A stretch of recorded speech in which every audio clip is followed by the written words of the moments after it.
Welcome to the second day of Selenium training. In the first day, we had seen various things like how to install Java, how to work with Eclipse, how to use various data types and all. We saw a lot of things on first day, right? So we also saw why Selenium is used and with which all languages is it supported, and why do we use it with Java language. Fine. We started with the basics of Java and I told you some basic stuff. Now we'll move forward and we'll move forward to some of the advanced topics, okay, like loops, arrays, functions and all. And as we proceed with this, we'll also discuss why do you need to study these topics while studying Selenium, and where all in Selenium will we be using this. Okay, so let's go to Eclipse, and in my Eclipse I'll create a new project called module 2. Okay, click on new project and click next, module 2, and finish.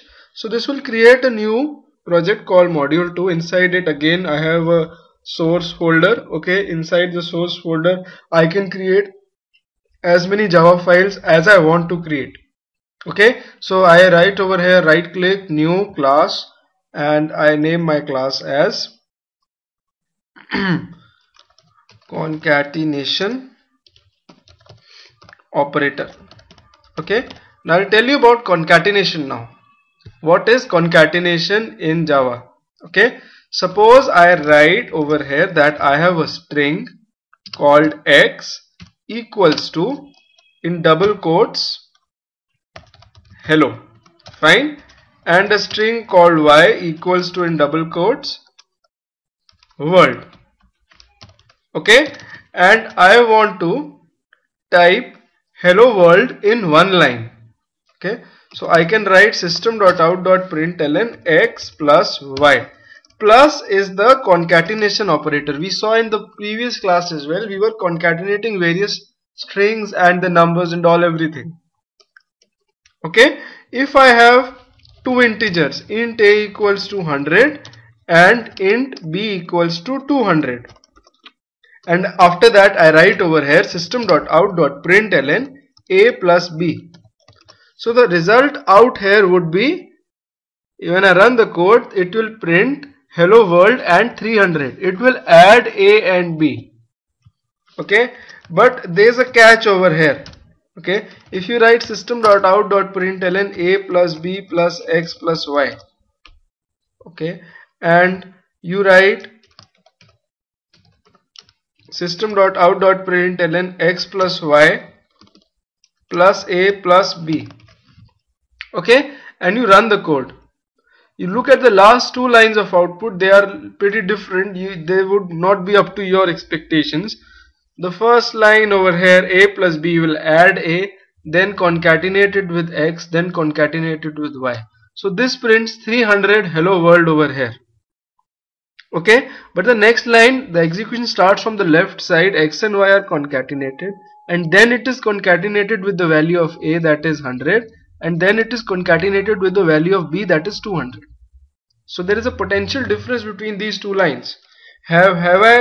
Had I written like this, a plus b, and in the bracket x plus y like this, and I would have run this code, then it would have printed, sorry, a little mistake over here, x plus y plus a plus b, and a plus b inside the bracket.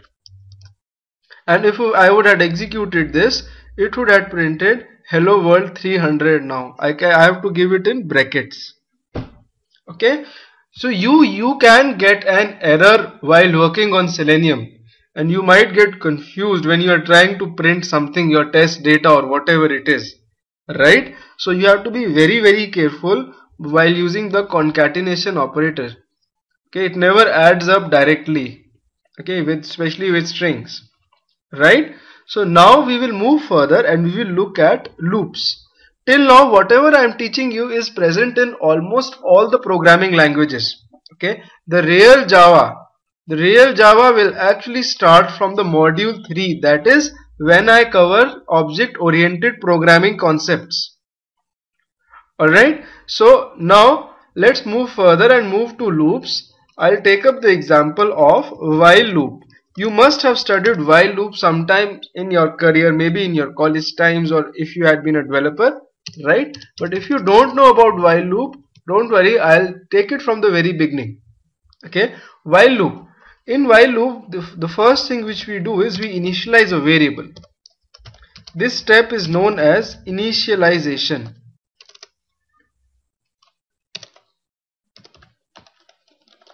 Fine. And after that, I will write a while loop like this. While I is less than 10, brackets, system.out.println value of I, and then increment the value of I by 1. Now what does this condition mean? This condition tells you that till the time the value of I is less than 10, keep on running the while loop, keep on printing the value of I, and increment it by the value of by 1. Okay, so when I run it, it prints numbers from 0 to 9 in the output. Okay, so basically while loop is something which will keep on running itself till the time a certain condition is satisfied. So this is known as the condition part, and this is known as the incrementation or decrementation part, right? So while loop is something which will keep on executing itself. Now I can see the execution of this while loop by debugging the program. Okay, what is debugging? That is, run the program line by line as per the way you want it to run, the way you want it to be controlled. Okay, for that you need to double click in front of this line. When you double click, you get a small dot. This is known as a breakpoint. A breakpoint in your process, right? Now in order to debug this program, you need to move over to debug perspective in Eclipse, right? You click on this icon on the top, open perspective, and select other. If you don't have debug visible over here, click on other and you will see the debug perspective out here. Okay, you click on OK and your Eclipse window will look like this now. On the top I have a variables tab and a breakpoints tab. In the breakpoints tab, it is telling me I have put a breakpoint on line number 9 on my while loops.java. In the variable tab, the variable tab is currently blank. Now if I have to run this program in debug view and see the execution of this program line by line, then I need to click on this small icon. Okay, this bug icon on the small bug icon, and you click on it and the program execution stops over here. You see the line is green in color out here, right? That means the program execution has stopped. If I press F6, it will execute that line, and you see on the top in the variable section the value of I right now is 0. Okay, when I press F6 again, this goes inside the while loop. F6 again, see, it prints the value of I in console. Now again when I press F6, it will increment the value of I by 1. Okay, when I press F6, you see that it is incrementing it by 1. In the variable section on the top, it is the value of I is 2 now. So I can keep on pressing F6. In the console, the output will also be printed, and on the top you will be seeing the variable value as well.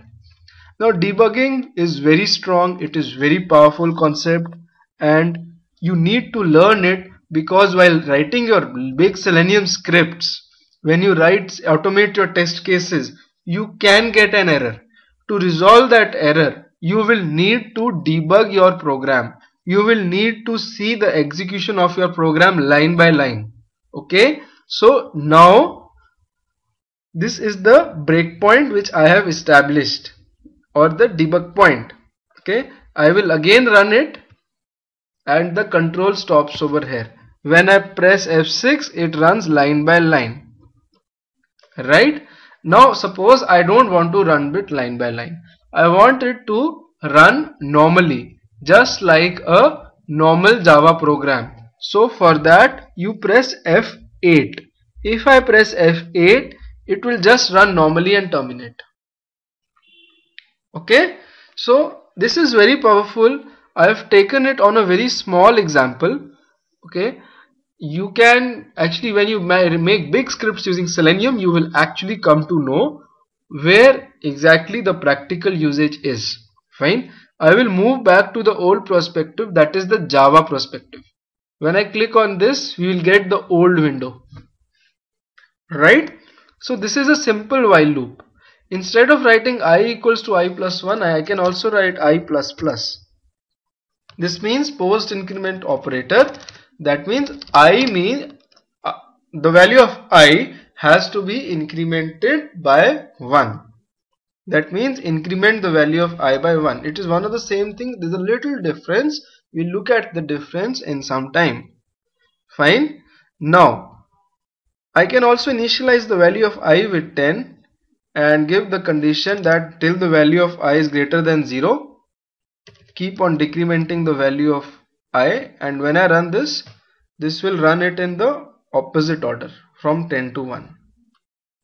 Okay, so now let us look at another loop, which is a for loop. Before looking at it, I'll tell you the disadvantage of while loop. The disadvantage of while loop is that suppose if I don't give this condition, then my loop is stuck in an infinite. Then I am stuck in an infinite loop. Okay, if I run the while loop now, it will keep on printing 10 infinitely. I have to forcibly stop this program with the help of this terminate button. So this is a disadvantage of while loop, that you can be stuck in an infinite loop. Alright, so now if you look at your default package and you make a new class and you name that class as for loop, for loop will overcome this disadvantage of while loop.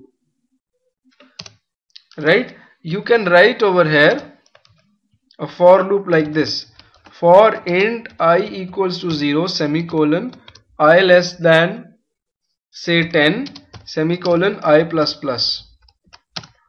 So out here I am giving the initialization separated with the semicolon, the condition separated with the semicolon, the incrementation or the decrementation operator. Okay, so now I am forced to give everything in one line. So now there is no chance of getting stuck in an infinite loop. I can write system.out.println I, and when I run this, it prints numbers from 1 to 9.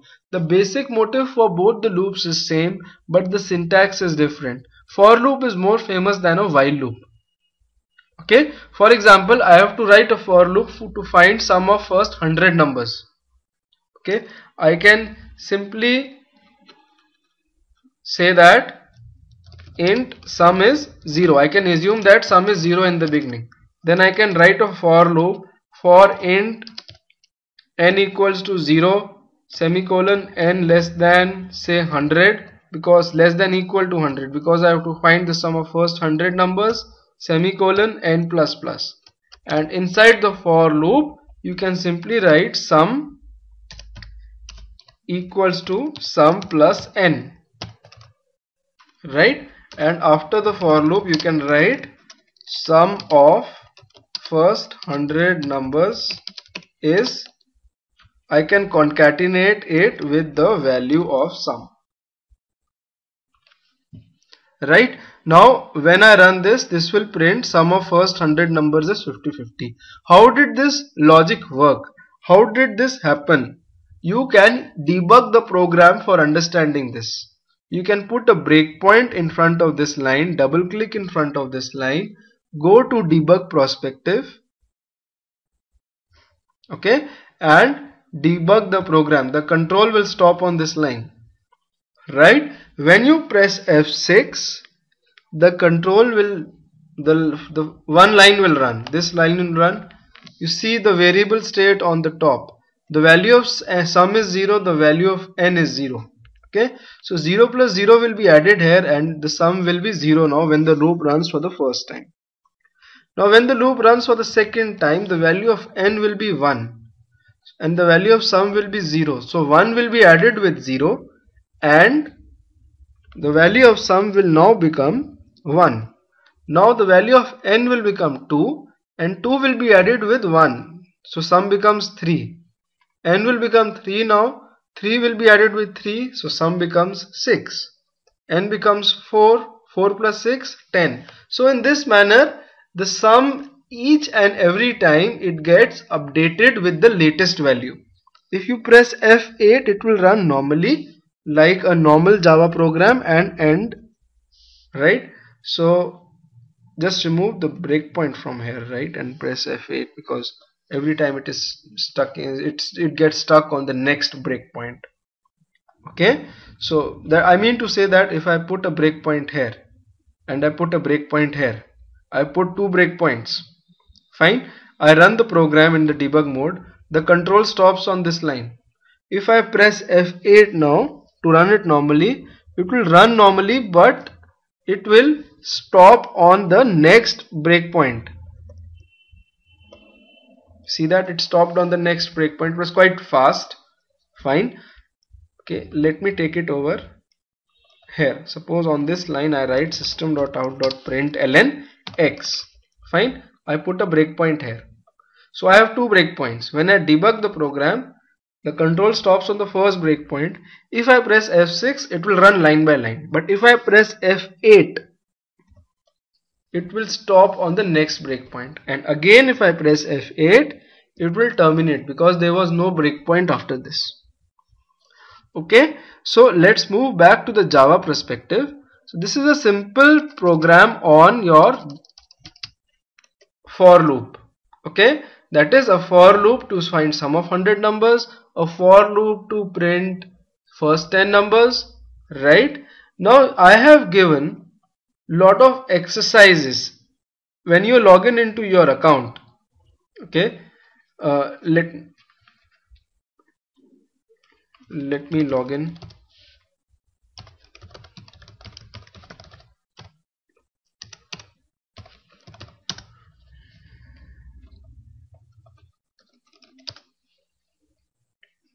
Okay, when you log in into your account, you will be seeing an exercise link available over here. Soon I am updating this thing with what do you say, interview questions and all, everything is coming. Fine. So if you click on this exercises link, you will get lot of exercises on module 2.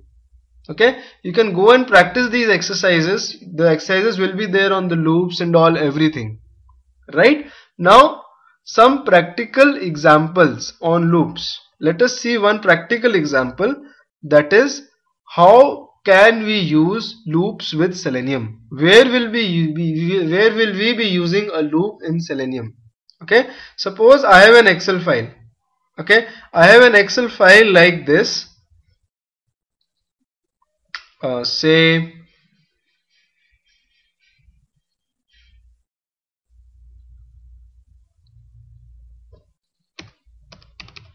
alright, let me create an Excel file. Okay, I have an Excel file called testdata.xlsx. Okay, and inside this I keep my test data like username for the site and password for the site and the say some other data like your email ID, okay, your zip code and all, everything. Fine. So now I have some test data on each and every row while executing stuff with Selenium. So soon we will be studying how to read Excel files with Selenium. So when we read Excel files with Selenium, with Java, read Excel files with Java to write your data driven scripts in Selenium. So while writing the data driven scripts, we will actually be using a for loop to iterate through each and every row number and column number. So using a for loop, you will be iterating through the Excel sheet. So this is one of the major usage of a for loop in Selenium while learning it with Java, right? Some of you might be again finding this stuff simple, so have patience just for some days because there are people who don't have knowledge on Selenium. who don't have knowledge on Java. For them it will be very beneficial, right? So we will be moving over to very advanced topics very soon. Okay, the basics are very important. Practice from your side. Until or unless you don't practice, you are not going to reach anywhere. There is no meaning of watching these videos, purchasing these videos, or going for the training until or unless you are not practicing it yourself. Okay, listening to the videos will actually look very simple to you. Watching me code will look very simple to you. But until or unless you don't do it, that's not gonna help you. That's not gonna help you to crack an interview. Fine. Okay, let's not waste time, right? And another example of for loop can be like you want to repeat a test case with different sets of data, so you use a for loop over there. Okay, we will come over to it. And we'll see what all we can do with a for loop and a while loop. Okay, so just go and do those exercises and come back to me with your doubts in the exercises. Okay. Now going ahead, we look at what arrays are. Okay, what is the practical advantage of arrays? Okay, how arrays are used, what are arrays, and can arrays be used practically with Selenium? Fine. So I will make a class called arrays with the main function. Now what is an array?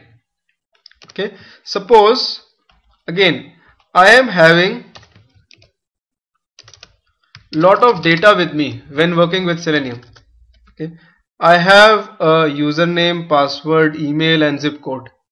Okay, so I make a variable called string username equals to something, string password.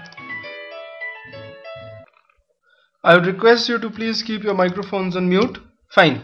So I have a string password yy over here, string, say another parameter like email and zip code. Fine. Email is something @gmail.com. Okay, and I have a zip code. Now sometimes you will have lot of data. This is just a little bit of data, right? Now this will be very confusing, because you suppose you have got 100 fields on your web page and you need to put the values using Selenium in those 100 text boxes. Okay, so what exactly will you do? You cannot declare 100 different variables, right? So out there you will be using arrays. What is an array? Okay, array is like it's basically a memory location in which you can store multiple values. Okay, for example, an array will look like this. It will have sections inside it. Each and every section can store something. Okay, and each and every section has got an index 0, 1, 2, 3. It is similar to the way like every house has a house number. Okay, these are houses, and every house has a house number like house number 0, house number 1, 2, 3, and all everything. And you recognize a house number by its you recognize a house by its house number. Okay, now I can make an array. I can make a string array like this. String array name or a square bracket equals to new string, a square bracket, and inside this you have to specify the size. I say the size is 5. That means this array has got 5 houses inside it. The first house will have the index 0, the second will have index 1, the third has index 2, 3, and the last one, the fifth house, has an index 4, because the indexes are starting from the 0, right? So you will have to write str 0. This is the first house is equals to, say, the username. So I am putting multiple values inside one variable, that is inside one array, str 0, 1, 2, 3 and 4. Okay, suppose you have a test data called city as well, city as, say, London. Fine. So I can put my username, password, email address,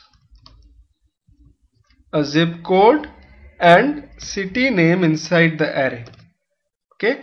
Later on, when we study something advanced, we will actually read the data from the XLS file and we will put it inside the array. Okay, we'll read the data from the Excel file and we'll put it inside the array. Now, there is a drawback of array. The drawback of array is that if the array is of the type string, you have to give the maximum capacity. If the array is of the type integer, out here as well you can only give 4, like, or you have to give a number. That means the number of integers this integer array can hold. A string array cannot hold integers, an integer array cannot hold strings, a character array similarly. If I declare a character array like this, a character array cannot hold characters. A character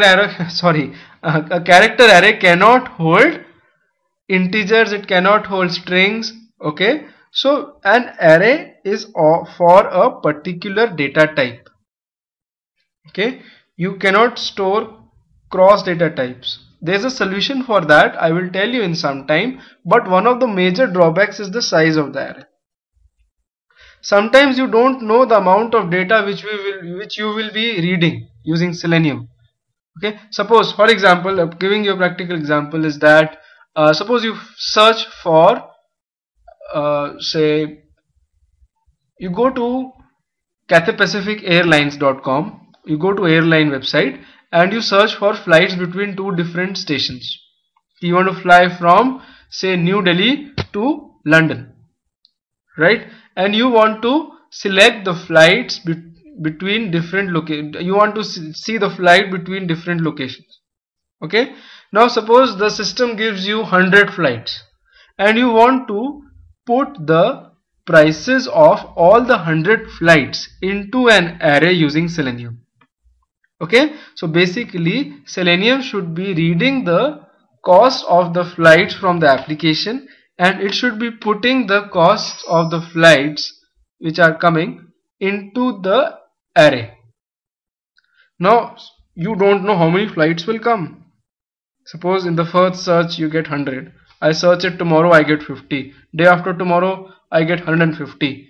So you cannot just create a redimensional array, like an array which can keep on redimensioning itself, right? So at that point of time we are stuck with array.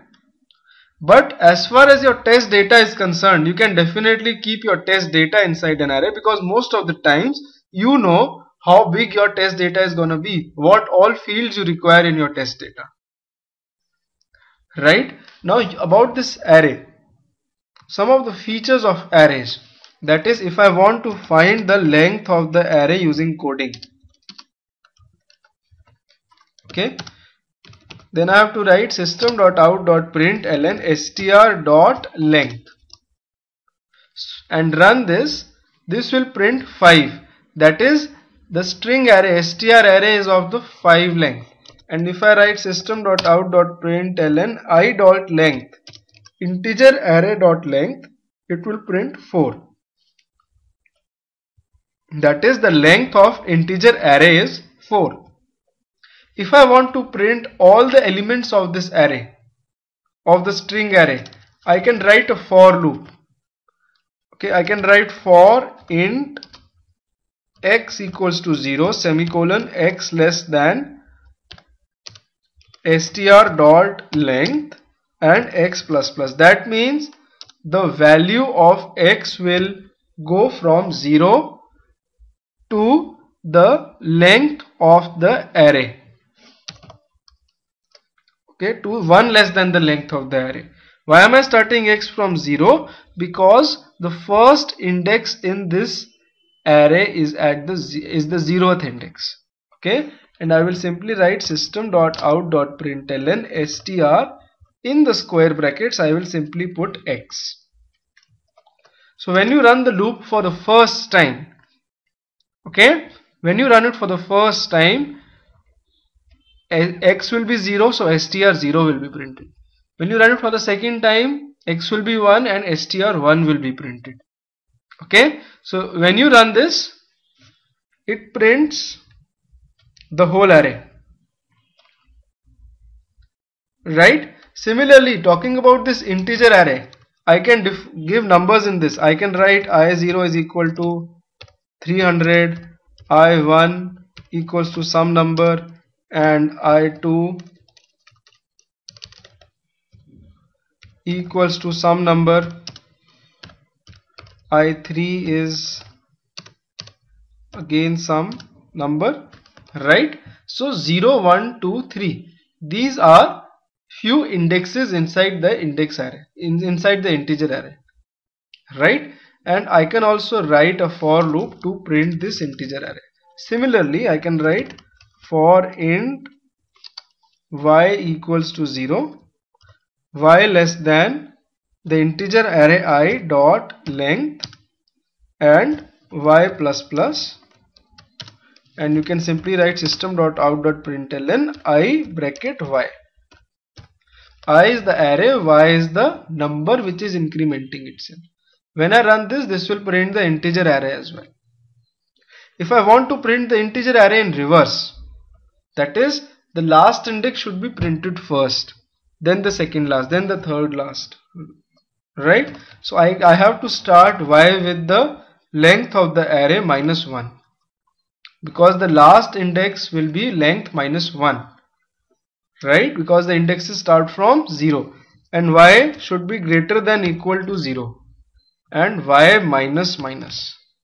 So y will start from the length of the array minus 1, that is, length is 4, y will start from 3 and it will go to 0, go till 0. So y goes from 3 to 0, and when I run this thing, this prints the array in reverse. See, 102, 444, 333, 300, right? So for the arrays as well, I have included lot of exercises for single dimensional arrays, two dimensional arrays, and all everything. Okay, we'll be looking at two dimensional arrays now. What we have looked at is a single dimensional array, right? In Selenium, when you work, you actually work with a two dimensional array, right? So a two dimensional array looks something like this. It's got rows as well as columns. Fine. So these are the rows inside a two dimensional array, and these are the columns inside the two dimensional array. Okay, so the rows and columns will be there inside two dimensional array, and inside each and every cell I will have a data. Okay, the row number starts with the index 0, 1, 2, 3, and the column number starts with index 0, 1, 2, 3, 4, like this. Okay, to make a two dimensional array, fine, what you need to do is that I'll make a new class,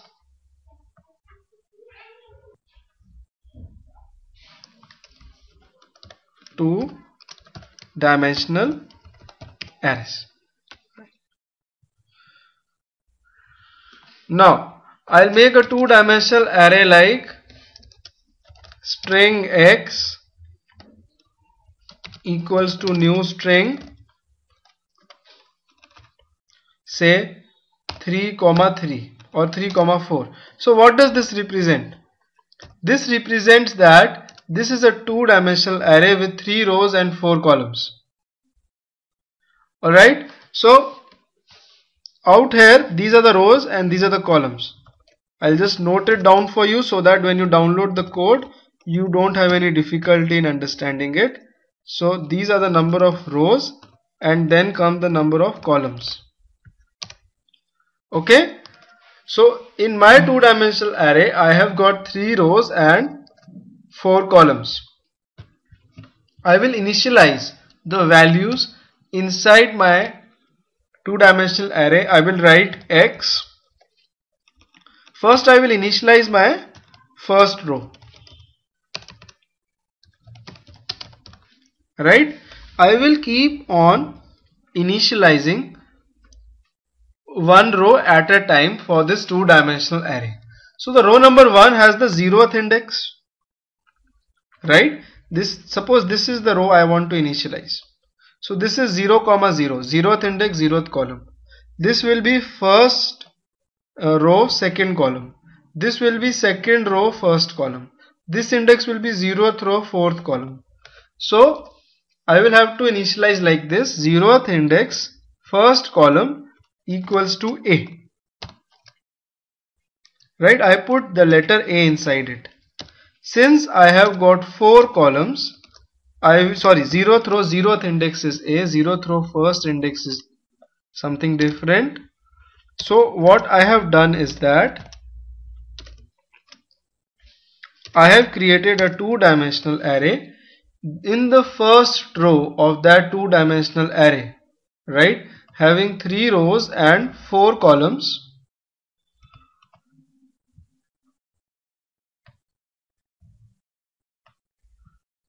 let me draw it.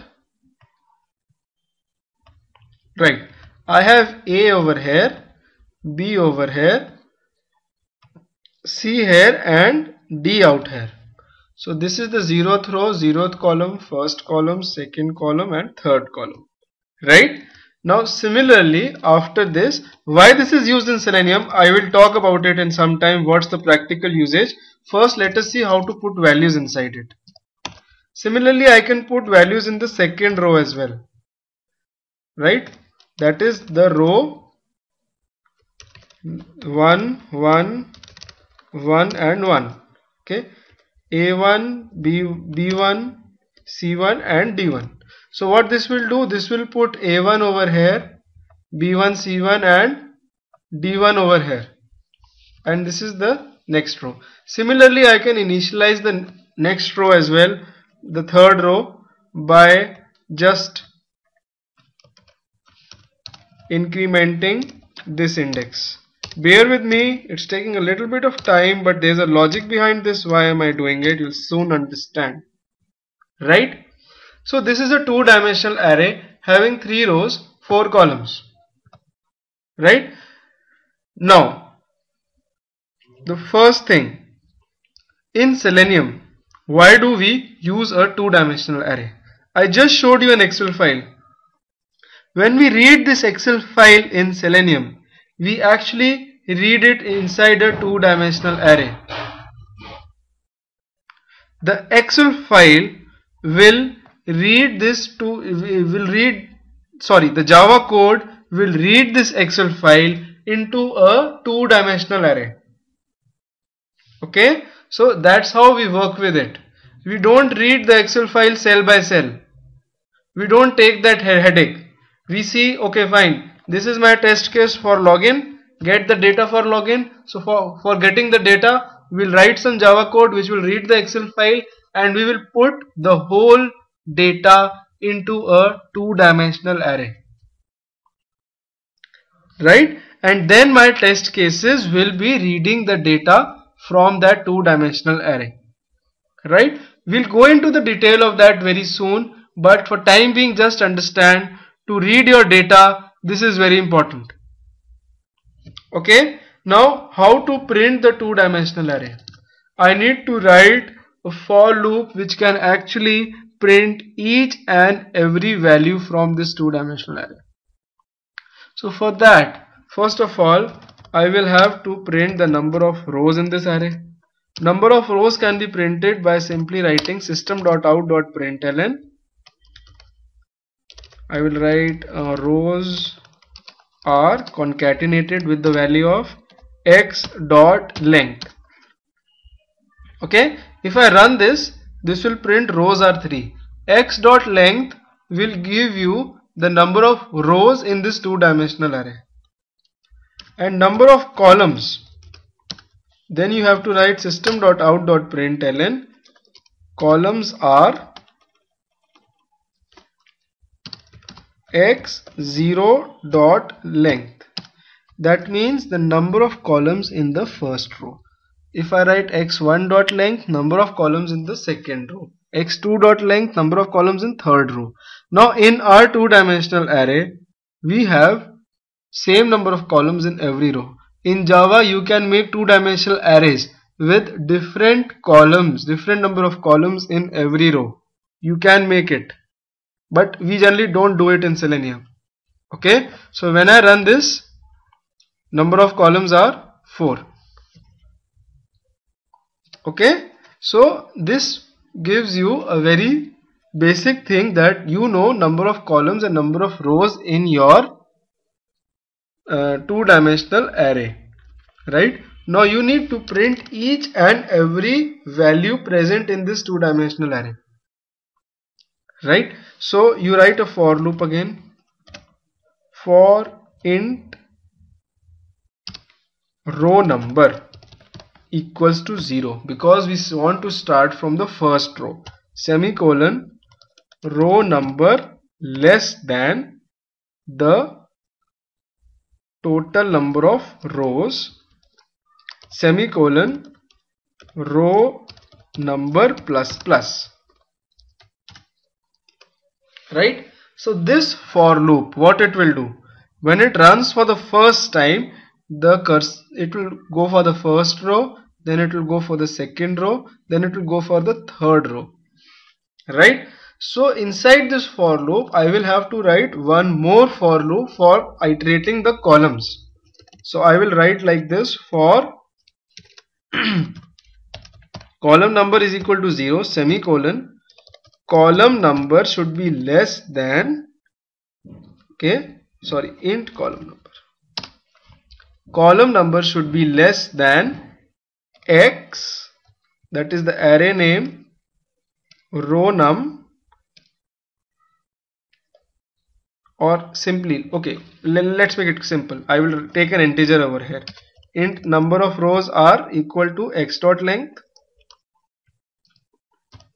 and we know that in our two-dimensional array we have equal number of columns for all the columns. So number of columns are x0 dot length. Okay, so row number is less than total number of rows, and column number is less than total number of columns. Right, this will make it simple. Column number plus plus. Right, so now I will print system.out.println x brackets row num column number. Okay, when you run this will print your complete two-dimensional array. So you have iterated through complete two-dimensional array. If you want to make the picture a little bit clear and fancy, then you can also do it. You can write system.out.print only. Okay, yes, okay, you didn't find the logic. Okay, you are not able to understand the logic. Fine. Okay, so when the outer for loop it runs for the first time, right, when the row number is equal to 0, right, inner for loop will run for 3 times. When outer for loop runs for the first time, inner for loop runs for 3 times. That means when the row number is 0, inner for loop will run 3 times and iterate through every column. Right? So for each row, I am able to iterate to each and every column. That's how it is running. When row number is 0, the column number becomes 0, 1 and 2. When row number is 1, the column number becomes 0, 1 and 2 again. So this is how this loop works.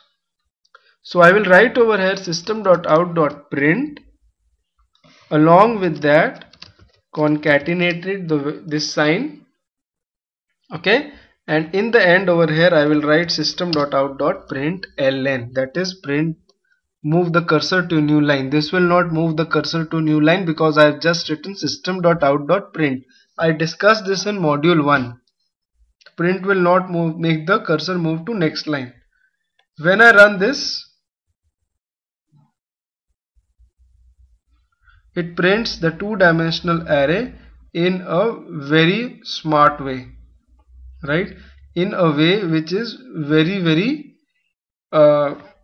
which looks very good to the eyes, right? Right. So we have seen the practical utility of two-dimensional arrays. We also saw single-dimensional arrays. Most of the times you will be using a two-dimensional array when dealing with test data. Okay. The only drawback of array is that it cannot be determined in the beginning that what length of array should be there. Like I gave you the example of that airline reservation, that is, you don't know the number of flights which are coming in. Okay, so now this is all about two-dimensional arrays. Okay, one more thing which is left about two-dimensional arrays is that for in a string array, if I want to put an integer, I cannot put it. If I make an integer array and I want to put a string inside it, I cannot do that. So I need an array in which I can put multiple type of data, right? Because in my test data I can have a zip code which is numeric. In my test data I can have something like a string. So I will have a different kind of test data. So in order to cater to that, we make something known as an object array. If I make an object array like this, what is an object? Object is an inbuilt class inside Java. I will talk about this class in detail as we move on with the course. Okay, when we go on to the later modules, you will come to know what object class is. But the advantage of this class is that it can store different data types. The advantage of the array of this class is that it can store different data types. That is, in AR0 I can store a string. Then in AR1 I can store a number. In AR2 I can store another string. In AR3 I can store a boolean value. In AR4 I can store a decimal number, that is a double, right? So you can do any type of storage. You can store anything inside an object array. Okay, so this is about arrays. Single dimensional, two dimensional, a little drawback about arrays, how arrays are used in Selenium, and what are object arrays. You can store the multiple data types. And while working with Selenium, we actually use the object arrays. Now let us move forward. Let us move forward and look at what functions are. I'll make a new class and call it functions basics. Functions are very important. Okay, and function, I can say that it's an independent small unit of execution. Okay, the words, they look very heavy, right? Independent small unit of execution, but practically I'll tell you what a function is. The main is a function out here. This is the starting bracket of the main function. This is the ending bracket. This is the scope of main function. All the code has to come inside the main function. Similarly, I can make my own function called public static void test me. So this is my own function. What is public, what is static, what is void, this will be clear to you as you proceed with the course. Okay, after some 4 to 5 modules, it will be very clear to you what public is, what static is, what void is. Test me is the name of the function. If I write inside my main function system.out.println in main, and in test me I write system.out.println in test me, okay, and I run the program, it will only print in main. It will not print in test me. Right? So basically what I mean to say over here, the functions are not executed as they, it looks like they will be, but it doesn't execute.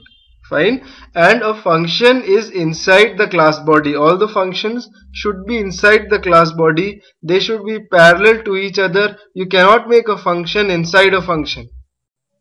Okay, this is the starting and ending bracket of a main function. If I put this function inside this, which many people do, I will get an error like this. You have to make sure the functions are parallel to each other. Now if I want to print in test me as well, I will have to call this function. Main function is the one in which the control comes by default when the program runs for the first time. If I write over here test me and I run this code, it will print in test me and it will also print in main. Fine, because when the control came to main function, it actually went to this test me. From test me it went to this function, and from this function it printed in test me and then came out and printed in main. Okay, so when you run this, you write in test me and then in main. Fine, I can call a function any number of times. I've called it 3 times, it will print 3 times in test me and then in main. The order in which the program executes is the serial order. In main function, test me is called in the beginning, then this line, and then this line. Okay, fine. Now I can create any number of functions. I can write public, static, void, print name, and this function prints Selenium. Okay, and I call the print name function in the end. If you hit control space bar, you will get all the functions available in this class. One of them is print name, and you run this. See, it prints Selenium in the end. Okay, so this is a very useful thing. Function is something which can execute itself again and again. Suppose you have got 100 test cases and all of them require you to log in inside the application. So instead of writing the code, the Selenium code which will log you inside the application in all the 100 test cases, you can write the code inside a single function. And you can call that function again and again from all the 100 test cases. I'm just giving you a hypothetical example. How we do it practically, we'll see it when we learn Selenium. Fine. Now let's go forward and see some things in function. Like a function you can actually pass some values into a function. You can pass any number of values inside a function. For example, I'll make a new class called functions pass in values. Okay, suppose I am making a function here called public void sum all. Okay, just accept public, static and void as they are. It will get very clear to you as you proceed with the course. Fine, sum all. Now this function takes in some parameters. That is, it says that I take in 2 parameters, int a comma int b. I will take in 2 integers and I will add both the integers, or I will take 3 integers. It can take in any number of parameters. Int a comma int b comma int c, right? and I will write over here int sum is equal to a plus b plus c. So when you call this function from the main function, you have to call it like sum all. It is case sensitive. If a is capital out here, you have to keep a capital out here as well. See, it is giving me an error that the method sum all int is not applicable for blank arguments. That is, you have to pass in some numbers from here. You pass 3, 4, 6. What happens is 3 will go into A, 4 will go into B, and 6 will go into C. And sum will be equal to A plus B plus C. Now if I print system.out.println sum over here and I run the program, it prints 13. Because out here I am calling this function, passing in some values and printing the result. Similarly, I can call this sum all function any number of times with any different arguments. Okay, when I run this code, it will print the sum of all the 3 different arguments which I am sending in. So a function can be something like a formula, right? Something, a kind of a factory in which you supply something and an output comes up according to the logic applied inside the factory, right? So basic thing is, a function can be called any number of times. There can be any functions in a class. The functions have to be parallel to each other, and the number of arguments which you specify over here have to be same as number of arguments you pass from here. I cannot pass a string over here because out here I am writing that the function takes in an integer. Okay, in order to make this line work successfully, I will have to make another function called sum all. But in one file there cannot be 2 functions with same name and same input parameters. I will write over here string A. So this line over here will actually be calling this function, although the names of both the functions are same.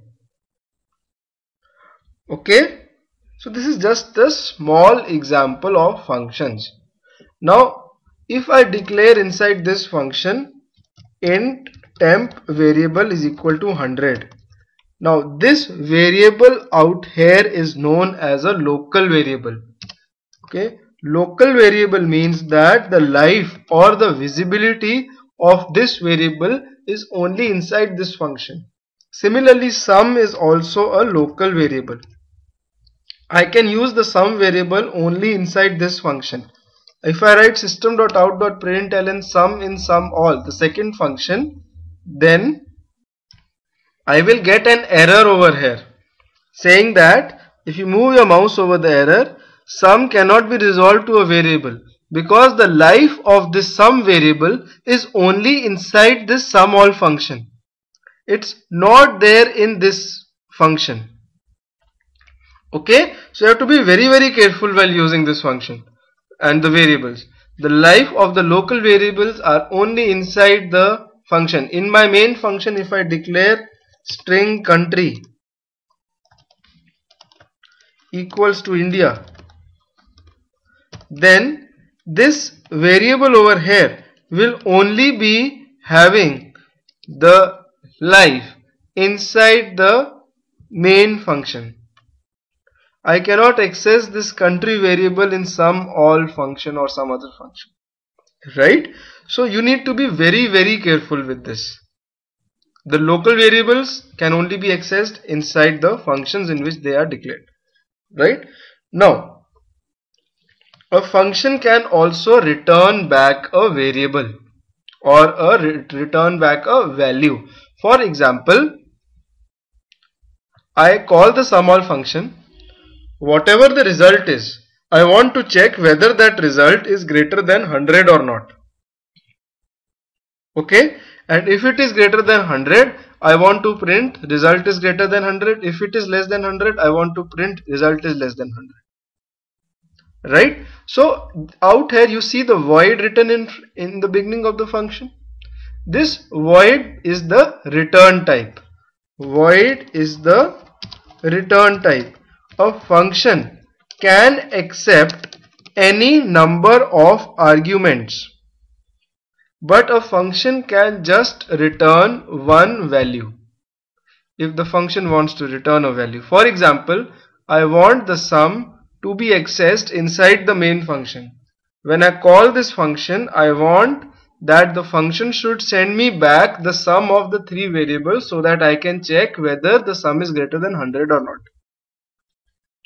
Right? So in that case, I will change the void return type. Void means it is nothing. Void to int. That means this function will now return an integer, and out here I will have to, it's mandatory for me to write a return statement, that is return sum. If I don't write this, I will get an error stating the method must return a result of type int. Right? So return the sum back to this place, and out here I can catch it in another integer called sum. Now this sum and this sum are different. Okay, let me not confuse you. I'll take the integer as s. So the value of this sum will go inside the variable s. Fine. And out here I can check whether if s is greater than 100, then you can print greater than 100, else you can print less than 100. Okay, rest two of them I will just keep it like this. I will not catch the return value. It is not mandatory to catch the return value in the integer, but it is mandatory that if you are putting a return type, then you have to specify a return statement.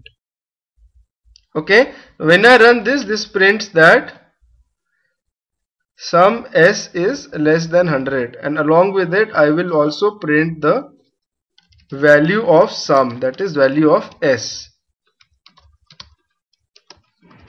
Okay, now when you run this, this will print less than 113, the value of the sum which is returned. Okay, similarly you can make any type of function. For example, in the first module when I taught you a for loop, I taught you that you can write a for loop to calculate sum of first 100 numbers. Right? Similarly, I can write a simple function. Okay, a function like public static void find sum, and this will accept a number int n.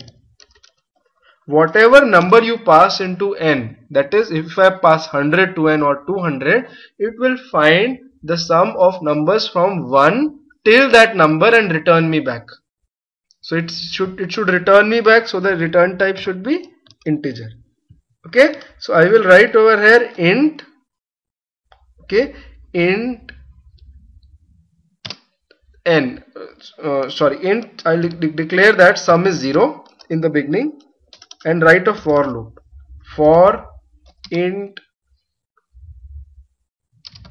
x equals to 0 semicolon s x less than the number n, x less than equal to the number n which has been passed in, and x plus plus.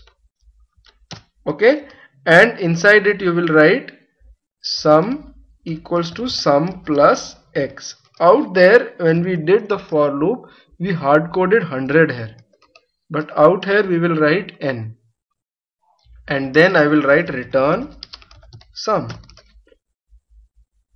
Okay, now I can call this function from my main function. I can write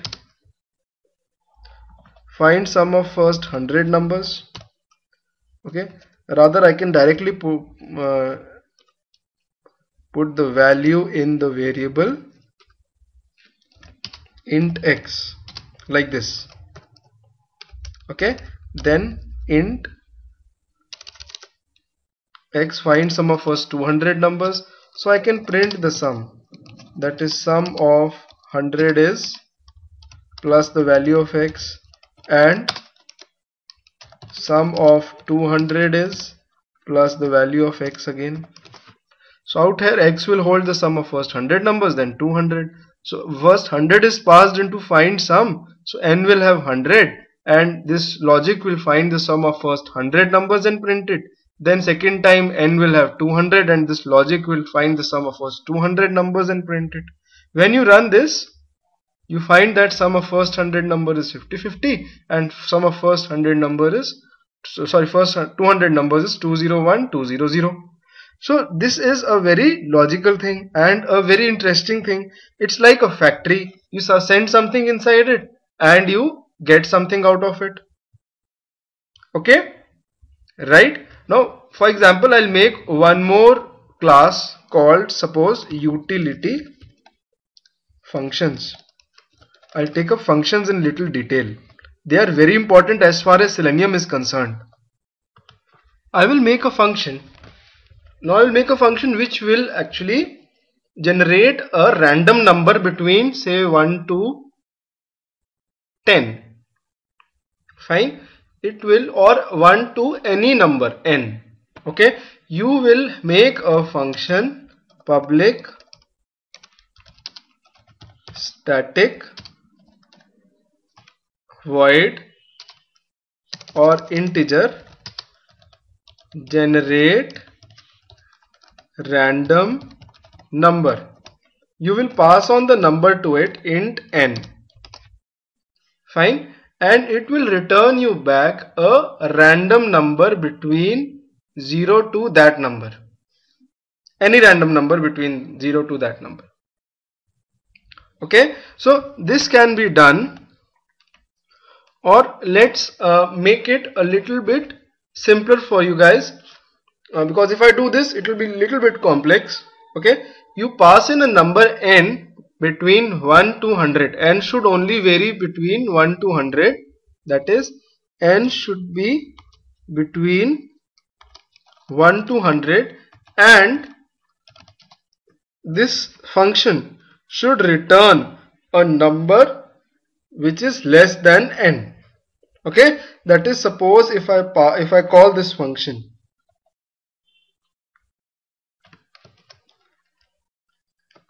generate a random number, and I write over here 77.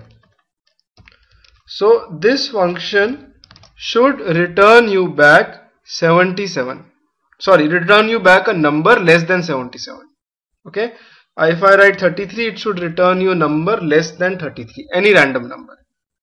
Okay. So for doing that, you first need to understand the concept of math.random class. If I write system.out.println math.random, now this is a math class and random is a function inside it. This is an inbuilt class and an inbuilt function. If I run this program, this will print a random decimal number. Every time I run this program, this will print, the math.random function will return you a random decimal number.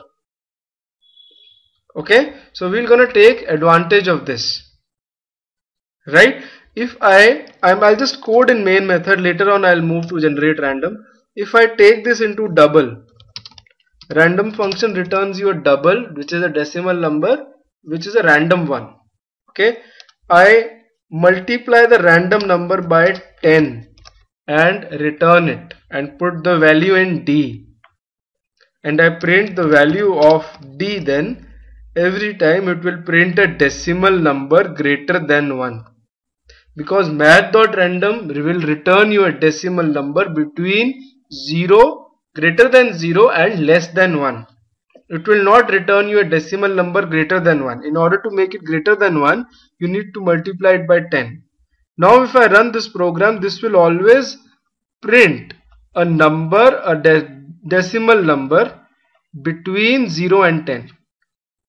If I multiply it by 100, this will print a decimal number between 0 and 100. Okay, now I will take an integer number equals to D. I will equate an integer to a decimal number, to a double. So this is not possible in Java.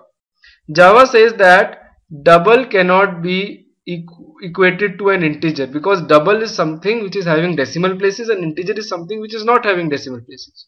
So what I tell Java is that, okay, don't worry, forcibly convert it into an integer. By this thing, by writing this, I am casting it forcibly into an integer. Okay, now when I run this, obviously I will lose the decimal value. I will lose the decimal value, and when I print the number, I will only get a random number. You see that? Okay, now it is your logic. You have to write such a logic. Okay, I'll discuss it. You can discuss it in the forums as well with me, right? You have to write such a logic that if I call this function generate random number and I pass in suppose 35 into it, this function should return a random number between 0 and 35. You have to use this logic inside it. Okay, just try this out. Right, now I will tell you what's the practical usage of functions in Selenium. When I mean practical usage, okay, I mean to say that in Selenium we make a function like this. For example, public static void do login. I will make a function like this. In this function I will pass two strings, username comma string password. Okay, and the return type of this function will be boolean. It will have some Selenium code in Java inside it, which will log in the user into the application, and after that it will return true if the login is successful, fail if the login is a failure. Okay, so I will have the validations and all inside it. Right, so this function would be capable of logging in any user into the application. Similarly, you can also make a function like public static void register user logout, right? And these functions, login, logout, click link and all, these will form the basis of our keyword driven or the hybrid framework. Okay, so functions are very, very important. Don't miss on them. Okay, with this we are over with the module 2. You can download the code from the website after logging into your account. Okay, and tomorrow we will start with object oriented programming concepts. Okay, they're the very strong concepts. Some of you, if you want to have a background about this, you can actually watch the video and come to the class. You already have the access to the video. Alright, fine.